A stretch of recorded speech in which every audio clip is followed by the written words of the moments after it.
আমন্ত্রণ জানাচ্ছি আন্তর্জাতিক সংবাদে। শুরুতে সংবাদ শিরোনাম। নেতানিয়াহুর কার্যালয় ও বিমানবাহিনী সদর দপ্তরে ক্ষেপণাস্ত্র হামলা ইরানের। মধ্যপ্রাচ্যে সংঘাত তীব্র হওয়ায় তেল ও গ্যাসের দামে বড় উল্লম্ফন। ইরানের ক্ষমতায় আসার মতো সম্ভাব্য উত্তরসূরিরা সবাই নিহত, ট্রাম্প। ইসরায়েল ও সৌদির চাপেই ইরানে যুক্তরাষ্ট্রের হামলা, বার্নি স্যান্ডার্স। যুক্তরাষ্ট্র ইসরায়েল ইরান যুদ্ধে নতুন মোড়। এতক্ষণ শুনছিলেন সংবাদ শিরোনাম, এবারে বিস্তারিত সংবাদ। তবে তার আগে অনুরোধ থাকবে ভিডিওটিতে একটি লাইক দিয়ে কমেন্ট করে জানিয়ে দিন কোন জেলা বা দেশ থেকে ভিডিওটি দেখছেন ও শুনছেন। নেতানিয়াহুর কার্যালয় ও বিমানবাহিনী সদর দপ্তরে ক্ষেপণাস্ত্র হামলা ইরানের। ইরানের বিপ্লবী গার্ড বাহিনী আইআরজিসি এর জনসংযোগ বিভাগের দাবি, ইসরায়েলের প্রধানমন্ত্রী বেনিয়ামিন নেতানিয়াহুর কার্যালয় ও তাদের বিমানবাহিনীর সদর দপ্তরকে লক্ষ্য করে ক্ষেপণাস্ত্র হামলা চালানো হয়েছে। এই আকস্মিক হামলায় ব্যাপকভাবে ক্ষতিগ্রস্ত হয়েছে ইসরায়েলের প্রধানমন্ত্রীর কার্যালয় এবং দেশটির বিমানবাহিনী প্রধানের সদর দপ্তর। বিপ্লবী গার্ড বাহিনীর এক বিবৃতিতে অনুযায়ী, প্রধানমন্ত্রীর কার্যালয় দপ্তর এবং বিমানবাহিনী প্রধানের সদর দপ্তরকে মূল লক্ষ্যবস্তু করা হয়েছে। এই হামলায় ইরানের তৈরি খাইবার ক্ষেপণাস্ত্র ব্যবহৃত হয়েছে। নেতানিয়াহুর সর্বশেষ প্রকাশিত ভিডিওটি কয়েক মিনিটের ছিল, যা প্রায় 5 ঘণ্টা আগে সম্প্রচার করা হয়েছে। এরপর থেকে তার আর কোনো নতুন ভিডিও বা ছবি কোথাও প্রকাশিত হয়নি। শনিবার ইসরায়েল ও যুক্তরাষ্ট্র ইরানের ওপর সামরিক হামলা চালানোর পর ইরান পাল্টা প্রতিশোধমূলক ক্ষেপণাস্ত্র হামলা চালায়। এ পর্যন্ত ইসরায়েল এবং যুক্তরাষ্ট্রের আঞ্চলিক ঘাঁটিগুলোর বিরুদ্ধে ড্রোন ও ক্ষেপণাস্ত্রের 10 দফা হামলা চালিয়েছে ইরান। সূত্র তাসনিম নিউজ এজেন্সি, এনডিটিভি।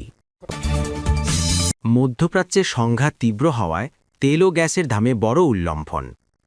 মধ্যপ্রাচ্যে যুক্তরাষ্ট্র ও ইসরায়েলের চলমান হামলার জবাবে ইরান একের পর এক পাল্টা হামলা চালিয়ে যাওয়ায় আন্তর্জাতিক বাজারে তেল ও গ্যাসের দাম হঠাৎ করে বেড়ে গেছে। সোমবার বিশ্বের অন্যতম বৃহৎ জ্বালানি রপ্তানিকারক কাতার এনার্জি তাদের স্থাপনায় সামরিক হামলার পর উৎপাদন বন্ধ ঘোষণা করলে প্রাকৃতিক গ্যাসের দাম প্রায় 50% পর্যন্ত বেড়ে যায়। আন্তর্জাতিক বাজারে তেলের মানদণ্ড ব্রেন্ট ক্রুডের দাম সোমবার 10% বেড়ে ব্যারেল প্রতি $82 বেশি ছুঁয়ে যায়। সপ্তাহান্তে হরমুজ প্রণালীর কাছে অন্তত 3টি জাহাজে হামলার পর এ দাম বৃদ্ধি পায়। ইরান সতর্ক করে জানিয়েছে, দেশের দক্ষিণে অবস্থিত গুরুত্বপূর্ণ এই নৌপথ দিয়ে যেন কোনো জাহাজ চলাচল না করে। বিশ্বের প্রায় 20% তেল ও গ্যাস এই পথ দিয়ে পরিবাহিত হয়। যুক্তরাষ্ট্রে শেয়ার বাজারে নেতিবাচক প্রভাব দেখা গেছে। ডাউ জোন্স ইন্ডাস্ট্রিয়াল অ্যাভারেজ প্রায় 1% কমে লেনদেন শুরু করে। নাসডাক ও S&P 500 সূচকও নিম্নমুখী ছিল। লন্ডনে FTSE 100 সূচক 1% কমে যায়। মধ্যপ্রাচ্যের আকাশপথে বিঘ্নের কারণে ব্রিটিশ এয়ারওয়েজের মালিকানাধীন কোম্পানির শেয়ার বড় পতনের মুখে পড়ে। বার্কলেস, স্ট্যান্ডার্ড চার্টার্ড ও HSBCর মতো ব্যাংকগুলোর শেয়ার দরও কমে যায়। জ্বালানির দাম দীর্ঘ সময় বাড়তে থাকলে মূল্যস্ফীতি বেড়ে যেতে পারে এবং এতে কেন্দ্রীয় ব্যাংকগুলো সুদের হার কমানোর পরিকল্পনা স্থগিত করতে পারে, এমন আশঙ্কায় বিনিয়োগকারীরা উদ্বিগ্ন। ইউরোপের প্রধান শেয়ার বাজারগুলোতে আরও বড় পতন দেখা গেছে। ফ্রান্সের CAC 40 সূচক 1.8% এবং জার্মানির ড্যাক্স সূচক দুপুরের দিকে 2.1% পর্যন্ত কমে যায়। এদিকে অনিশ্চয়তার সময় নিরাপদ বিনিয়োগ হিসেবে বিবেচিত স্বর্ণের দাম 2% বেড়ে আউন্স প্রতি $5,388 পৌঁছেছে। রাষ্ট্রায়ত্ত কাতার এনার্জি জানিয়েছে, ইরান থেকে ছোড়া একটি ড্রোন রাস লাফান ইন্ডাস্ট্রিয়াল সিটিতে অবস্থিত তাদের একটি স্থাপনাকে লক্ষ্যবস্তু করলে তারা তরলীকৃত প্রাকৃতিক গ্যাস উৎপাদন সাময়িকভাবে বন্ধ রাখে। কাতারের প্রতিরক্ষা মন্ত্রণালয় আরও জানায়, রাজধানী দোহার দক্ষিণে মেসাইদ এলাকায় একটি বিদ্যুৎ কেন্দ্রের পানির ট্যাঙ্কেও ড্রোন হামলা চালানো হয়। এদিকে প্রতিবেশী সৌদি আরবে ড্রোন হামলার পর উপকূলীয় রাস তানুরায় অবস্থিত আরামকোর প্রধান তেল শোধনাগার সাময়িকভাবে বন্ধ করা হয়েছে। হরমুজ প্রণালীর প্রবেশমুখে আন্তর্জাতিক নৌ পরিবহন প্রায় স্থবির হয়ে পড়েছে। বিশ্লেষকরা সতর্ক করেছেন, সংঘাত দীর্ঘস্থায়ী হলে জ্বালানির দাম আরও বাড়তে পারে। যুক্তরাজ্যের ম্যারিটাইম ট্রেড অপারেশন সেন্টার জানিয়েছে, 2টি জাহাজে হামলা হয়েছে এবং একটি তৃতীয় জাহাজের খুব কাছাকাছি বিস্ফোরিত হয়েছে। প্রাথমিক উল্লম্ঘনের পর ব্রেন্ট ক্রুডের দাম কিছুটা কমে ব্যারেল প্রতি $79 নেমে আসে। যুক্তরাষ্ট্রে লেনদেন হওয়া তেলের দাম প্রায় 7.6% বেড়ে $72.20 দাঁড়ায়। এমএসটি মার্কির জ্বালানি গবেষণা প্রধান সাউল কেভনিক বিবিসিকে বলেন, বাজারে আতঙ্ক ছড়িয়ে পড়েনি। এখনও পর্যন্ত কোনো পক্ষই তেল পরিবহন ও উৎপাদন কাঠামোকে প্রধান লক্ষ্যবস্তু করেনি। এ নিয়ে কিছুটা স্বচ্ছতা রয়েছে। তিনি যোগ করেন, হরমুজ প্রণালী দিয়ে স্বাভাবিক নৌ চলাচল শুরু হওয়ার লক্ষণ দেখলেই তেলের দাম আবার কমতে পারে। সূত্র বিবিসি। ইরানের ক্ষমতায় আসার মতো সম্ভাব্য উত্তরসূরিরা সবাই নিহত। ট্রাম্প।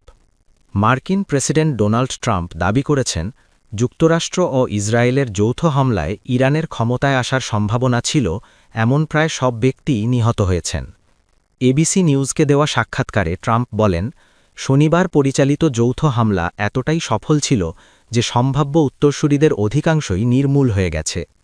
এবিসি নিউজের সাংবাদিক জনাথন কার্লকে তিনি বলেন, আমরা যাদের সম্ভাব্য প্রার্থী হিসেবে বিবেচনা করছিলাম তারা কেউই আর ক্ষমতায় আসতে পারবে না, কারণ তারা সবাই মৃত।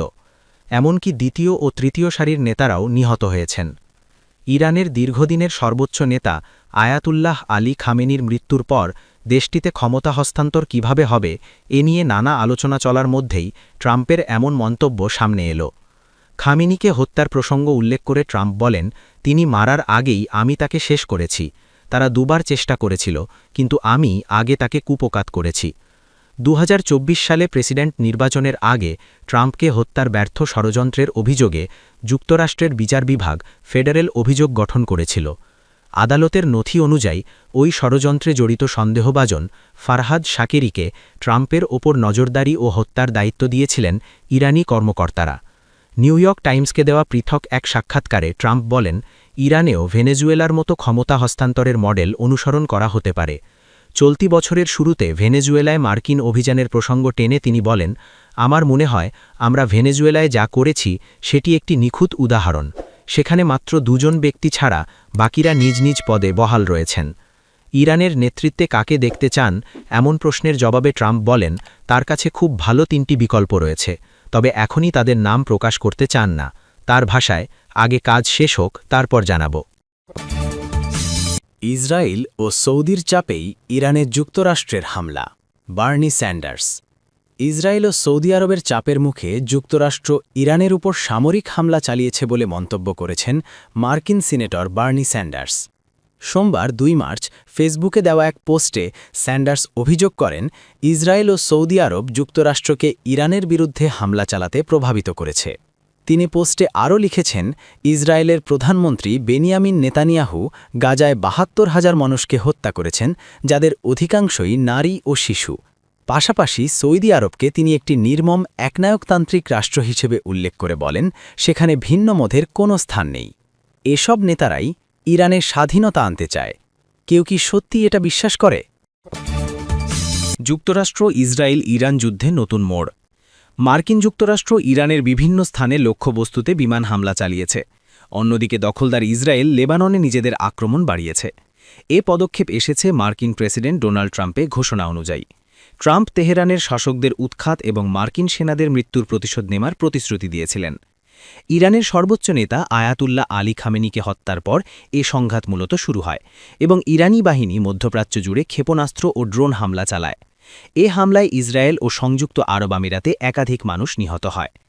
অন্যদিকে লেবাননে ইসরায়েলি বিমান হামলায় অন্তত ৩১ জন নিহত হয়েছেন। সোমবার ইরানপন্থী শিয়া সশস্ত্র গোষ্ঠী হিজবুল্লাহর হামলার জবাবে এই পাল্টা হামলা চালায় ইসরায়েল। লেবাননের স্বাস্থ্য মন্ত্রণালয়ের বরাত দিয়ে মার্কিন বার্তা সংস্থা এপি এই তথ্য নিশ্চিত করেছে। মন্ত্রণালয়ের তথ্য অনুযায়ী এই হামলায় আরও কমপক্ষে ১৪৯ জন আহত হয়েছেন। নিহতদের মধ্যে প্রায় ২/৩ দক্ষিণ লেবাননের বাসিন্দা। রোববার মার্কিন সামরিক বাহিনী ইসলামী রেভলিউশনারি কর্পসের সদর দপ্তরে আঘাত হানার ঘোষণা দেয়। ইসরায়েলি সেনাবাহিনী বলেছে তারা তেহরানের লক্ষ্যবস্তুতে বড় আকারের হামলা চালাচ্ছে এবং হিজবুল্লাহর বিরুদ্ধে লেবাননি বোমা হামলা চালাচ্ছে। হিজবুল্লাহ বলেছে তারা খামেনির হত্যার প্রতিশোধ নিতে ইসরায়েলের দিকে রকেট ও ড্রোন নিক্ষেপ করেছে। ট্রাম্প এবং ইসরায়েলের প্রধানমন্ত্রী বেনিয়ামিন নেতানিয়াহু ইরানের সরকারকে উৎখাত করার আহ্বান জানিয়েছেন। মার্কিন পেন্টাগনের মতে এপিক ফিউরি অভিযানে ৩ জন মার্কিন সৈন্য নিহত এবং ৫ জন গুরুতর আহত হয়েছে। ট্রাম্প বলেছিলেন যুক্তরাষ্ট্র তাদের মৃত্যুর প্রতিশোধ নেবে এবং ইরানের বিরুদ্ধে সবচেয়ে শক্তিশালী আঘাত হানবে। ইরানি নেতারা পাল্টা হামলাকে ন্যায়সঙ্গত বলে দাবি করেছেন। তেল আভিভ ও বেইত শমেশে ইরানি ক্ষেপণাস্ত্র হামলায় কমপক্ষে 9 জন নিহত হয়েছে এবং আরও কয়েক ডজন আহত হয়েছে।